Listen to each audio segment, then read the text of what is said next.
تو اسرائیل کا جو واحد اتحادی ہے امریکہ، وہ بھی اسرائیل سے دور چلا جائے گا۔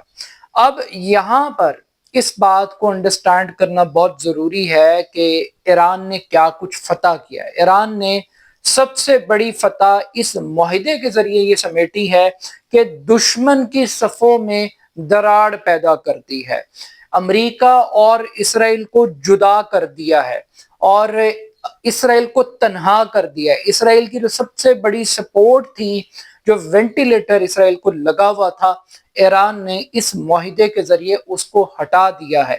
اب ذرا بات کر لیتے ہیں اس معاہدے کے اوپر، جس معاہدے کی بنیاد پر اسرائیل کے اندر چیخیں سنائی دے رہی ہیں۔ 14 نکات پر مشتمل یہ معاہدہ ہے۔ اس معاہدے کا جو آغاز ہے، جو 14 نکات ہیں، آج ہم ان کو تھوڑا سا سمرائز کر لیتے ہیں جس پر اتنی آگ لگی ہوئی ہے۔ امریکی صدر کے دستخط کے بعد ایرانی صدر یہ سمجھتے ہیں، یا ایران کی قیادت یہ سمجھتی ہے کہ انہوں نے قومی مفادات کا تحفظ کیا ہے، انہوں نے کسی بھی چیز کا، عزت اور غیرت کا کوئی سودا نہیں کیا، اور ایران کی قیادت یہ بھی سمجھتی ہے کہ میدان جنگ میں جو کامیابی انہوں نے حاصل کی تھی، اس معاہدے کے ذریعے جو کامیابی حاصل کی ہے وہ اس سے کئی گنا زیادہ ہے۔ یعنی کہ سفارتکاری کی جو میز ہے وہاں پر انہوں نے ایک بڑی وکٹری حاصل کی ہے۔ اب یہ جو وکٹری ہے یہ کیا ہے؟ امریکہ نے اس بات پر اتفاق کیا ہے، دونوں ملکوں نے، کہ وہ ایک دوسرے کی جو خود مختاری ہے، سالمیت ہے، ایک دوسرے کے جو اندرونی معاملات ہیں ان میں مداخلت نہیں کریں گے۔ اس بات کا ایک وعدہ کیا گیا ہے، اور اس کا مطلب یہ ہے کہ کل کو امریکہ جس کو رجیم چینج کرنے کا دورہ پڑ جاتا ہے، جس کو ایران کے اندر انسانی حقوق کی یاد آ جاتے ہیں، امریکہ اب انٹرفیئر نہیں کرے گا۔ دوسری امپورٹنٹ بات یہ ہے کہ تمام محاذوں کے اوپر جنگ بندی ہوگی، انکلوڈنگ لبنان، اور لبنان کے اندر آج بھی اسرائیل کی جانب سے حملوں کا سلسلہ جاری ہے، اور اس کا رزلٹ یہ آیا ہے کہ ایران کا جو وفد سوئٹزرلینڈ جانا چاہتا تھا، کالیباف اور جو ان کے عراقچی، ان کے وزیر خارجہ ہیں، ان کی قیادت میں اس دورے کو ملتوی کر دیا گیا ان حملوں کی وجہ سے۔ تو تمام محاذوں کے اوپر جنگ بندی ہوگی، سیز فائر ہوگا۔ تیسرا نقطہ بہت امپورٹنٹ ہے۔ یہ جو نقطہ ہے اس کا تعلق معیشت کے ساتھ ہے اور اکنامک وار کے ساتھ ہے۔ ایران کا ایک مطالبہ رہا ہے کہ ایران کو ہر جانہ پے کیا جائے، ایران کا جو نقصان کیا گیا ہے اس نقصان کو بھرا جائے۔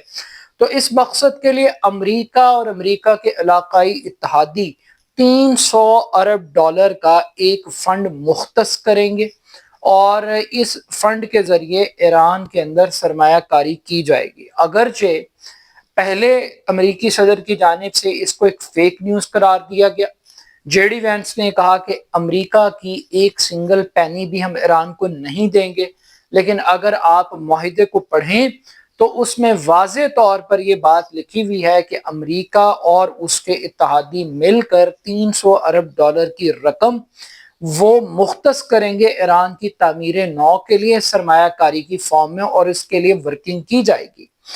اس کے بعد جو سب سے اہم ترین مرحلہ جس کو ہتھیار کے طور پر ایران نے استعمال کیا وہ آبنہ ہرمز ہے۔ آبنہ ہرمز کے حوالے سے اس بات پر اتفاق رائے کیا گیا کہ 60 دن کے لیے آبنہ ہرمز کو مکمل طور پر کھول دیا گیا ہے ایران اور امریکہ دونوں کی جانب سے۔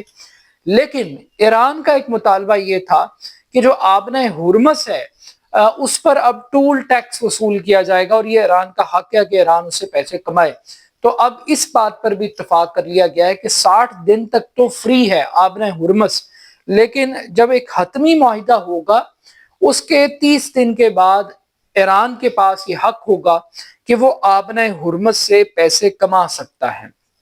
پھر اسی طریقے سے جو ایٹمی ہتھیاروں کی بات ہے اس حوالے سے اس بات پر اتفاق کیا گیا ہے کہ ایک فریم ورک تیار کیا جائے گا، 60 دن کے لیے تفصیلی بات کی جائے گی، اور کچھ ٹی او آرز طے کیے جائیں گے جس میں سے یورینیم کی افسردگی اور جو عالمی توانائی ایجنسی ہے اس کی نگرانی کے اندر ایک میکنزم ڈیولپ کیا جائے گا، جس کے ذریعے اس معاملے کو سارٹ آؤٹ کیا جائے گا، لیکن اس کو ایک سیکنڈ سٹیپ کے طور پر رکھا گیا ہے۔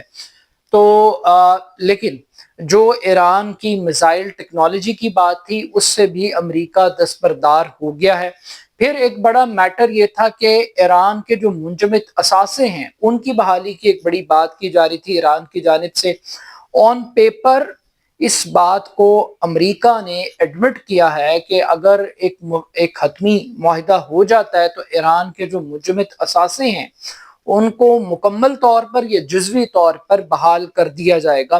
تو یہ بھی ایران کے لیے ایک بڑی خوش آئند بات ہے۔ اب اس مفاہمتی یادداشت کے اوپر دستخط کے بعد پہلا بڑا سوال یہ ہے کہ ایران کو امریکہ نے وہ سب کچھ دینے کا وعدہ کیا ہے جو ایران چاہتا تھا اور جو ایران کے کانوں کو سننے میں بڑا اچھا لگتا ہے، لیکن یہ سب کچھ ملے گا کب اور کیسے، یہ بڑا سوال ہے۔ اور یہ جو کیسے ہے اس تک پہنچنے کے لیے ایران کو کیا کچھ کرنا پڑے گا اگر حتمی معاہدہ نہیں ہوتا 60 دن کے اندر یا اس سے زیادہ ٹائم پیریڈ کے اندر، تو یہ سب باتیں کینسل، ایک نقطہ۔ دوسری بات یہ ہے کہ امریکہ کو بھی 60 دن کا انتظار کرنا پڑے گا اس چیز کو حاصل کرنے کے لیے جس کے لیے انہوں نے ایران کو اتنا کچھ دینے کا اعلان کیا۔ ایران کو کچھ ملے گا یا نہیں ملے گا، لیکن پریکٹیکلی آن پیپر کاغذوں میں ایران نے وہ سب کچھ حاصل کر لیا ہے جو شاید وہ جنگ کے ذریعے بھی میدان جنگ میں حاصل نہیں کر سکتا تھا۔ تو یہ ایک بات بڑی اسٹیبلش ہے۔ اس کے ساتھ ساتھ ایک اور بات بھی بڑی ایران کا ایک مطالبہ تھا، وہ یہ تھا کہ امریکی فوجوں کا خطے سے انخلا۔ وہ یہ کہتے ہیں کہ اگر ایک حتمی معاہدہ ہو جاتا ہے 60 دن میں تو 30 دن کے اندر اندر امریکہ اپنی فوجوں کو اس جنگ سے پہلے کی پوزیشن پہ واپس لے جائے گا، یعنی جو ایران کو گھیرا ڈالا ہوا تھا وہ گھیرا بھی ختم ہو جائے گا۔ اب اس معاہدے پر صرف اسرائیل کو تکلیف یا شکایت نہیں ہے، صرف امریکہ کے اندر ٹرمپ کو تنقید نہیں کی جا رہی، بلکہ ایران کے جو سپریم لیڈر ہیں علی مجتبی خامنئی، ان کا جو بیان پڑھ کر سنایا گیا ہے اس میں بھی اس بات کو کہا گیا ہے کہ ان کا نقطہ نظر اس معاہدے کو تسلیم کرنے کے حوالے سے مختلف تھا، یعنی وہ اس مفاہمتی یادداشت کے حامی نہیں تھے، مگر انہوں نے ایرانی صدر کی جو گزارشات ہیں اور ان کی جو یقین دہانی ہے اس کو تسلیم کیا، یعنی انہوں نے دوسرے نقطہ نظر کو تسلیم کر لیا، بہرحال انہوں نے اپنی رائے کو چھپایا نہیں ہے۔ تو بہت سارے اف اینڈ بٹس موجود ہیں، بہت ساری شکوک و شبہات موجود ہیں، لیکن دیکھتے ہیں کہ پریکٹیکلی اس کی آؤٹ کم کیا نکلتی ہے۔ بہرحال ابھی تک تو لگ یہ رہا ہے کہ امریکہ اور ایران کی جنگ تو ختم ہو گئی ہے، لیکن امریکہ اور اسرائیل کی جنگ چھڑ گئی ہے۔ اب اس جنگ کا اختتام کب، کیسے اور کس طریقے سے ہوگا یہ آنے والا وقت ہی بتائے گا۔ اپنا فیڈ بیک مجھے ضرور دیجیے گا۔ میرے YouTube channel AR Khan official کو ضرور سبسکرائب کیجیے گا۔ بہت شکریہ، اللہ حافظ۔